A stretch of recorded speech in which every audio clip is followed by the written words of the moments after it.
दिल्ली सल्तनत का जो लास्ट वंश है दैट इज़ लोधी वंश, उसको देखते हैं आज। इसके पहले के जो भी वंश थे, गुलाम वंश, उसके बाद खिलजी आया, उसके बाद तुगलक आए, उसके बाद सैयद आए, अभी लास्ट वंश जो है लोधी वंश है। लोधी वंश को देखते हैं आज। लोधी वंश दिल्ली सल्तनत का 5वां और अंतिम राजवंश था, जिसने 1451 से 1526 तक शासन किया। यह वंश अफगान मूल का था और सल्तनत को पुनर्जन्म देने की कोशिश की इन्होंने, लेकिन नाकामयाब रहे।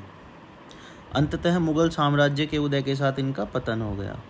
ठीक है, नीचे लोधी वंश के सभी शासकों का कुछ महत्वपूर्ण विवरण दे रखा है, उसको देख लेते हैं एक बार। लोधी वंश की स्थापना हुई 1451 में बाई बहलोल लोधी। बहलोल लोधी संस्थापक हैं इसके। 1451 से 1489 तक इन्होंने शासन किया। लोधी वंश का संस्थापक अफगान सरदार था, जिसने सैयद वंश के अंतिम शासक अलाउद्दीन आलम शाह को हटाकर सत्ता हासिल करी थी। महत्वपूर्ण कार्यों की अगर बात करें, जौनपुर के सरकी शासकों को हराकर सल्तनत का विस्तार किया। दिल्ली और आसपास के क्षेत्रों, पंजाब और दोआब का जो क्षेत्र है, उसको एकजुट किया। अफगान सरदारों को शासन में शामिल कर एक नई व्यवस्था बनाई। ठीक है, इनके शासन की विशेषताओं की अगर बात करें, सैन्य कुशलता और कूटनीति से सत्ता स्थापित की। तुर्की के बजाय अफगान प्रभाव वाला शासन रहा और क्षेत्रीय शक्तियों जौनपुर और मालवा के खिलाफ इनका संघर्ष रहा। 1489 में प्राकृतिक कारणों से इनकी मृत्यु हुई। इनके बाद अगले शासक बने सिकंदर लोधी। 1489 से 1517 तक शासन किया, लगभग 28 वर्ष। बहलोल लोधी के पुत्र। लोधी वंश का सबसे कुशल और प्रभावशाली शासक, उसका मूल नाम निजाम खान था। ये महत्वपूर्ण है। सिकंदर लोधी का मूल नाम जो था निजाम खान था। महत्वपूर्ण कार्यों की अगर बात करें, ये सबसे महत्वपूर्ण है। आगरा शहर की स्थापना, इसको अपनी राजधानी भी बनाया। ग्वालियर, जौनपुर और बिहार पर नियंत्रण स्थापित किया। प्रशासनिक सुधार कर व्यवस्था को संगठित किया। फारसी को प्रशासनिक भाषा बनाया इन्होंने अपनी। ठीक है, साहित्य और कला का संरक्षण, ये स्वयं भी एक कवि था। गुलरुखी के नाम से कविताएं लिखता था। ये बहुत महत्वपूर्ण है, ये हमें ध्यान रखना है। गुलरुखी के नाम से जो है सिकंदर लोधी कविताएं लिखता था।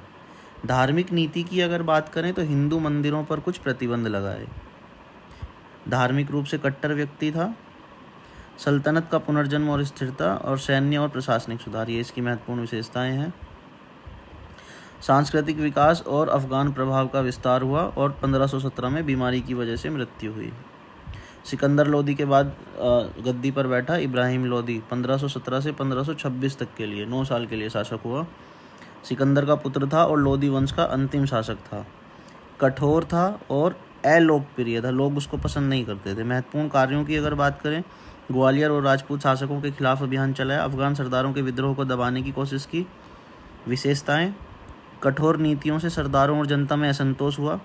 सल्तनत का क्षेत्रीय नियंत्रण कमज़ोर हुआ। पानीपत का प्रथम युद्ध लड़ा इसने, इब्राहिम लोधी ने, बाबर के खिलाफ और हार गया। बाबर की जीत हुई और बाबर ने इब्राहिम लोधी को हराकर मुगल साम्राज्य की स्थापना करी 1526 में पानीपत के युद्ध में। तो ये था लोधी वंश के बारे में। 1526 में लोधी वंश का अंत हुआ। अंतिम शासक इब्राहिम लोधी, जो कि पानीपत का प्रथम युद्ध हार गया और मृत्यु के साथ ही लोधी वंश समाप्त हो गया। बाबर ने दिल्ली पर कब्जा कर लिया और मुगल साम्राज्य की स्थापना करी। कब? 1526 में। ठीक है, इस प्रकार दिल्ली सल्तनत का अंत हुआ।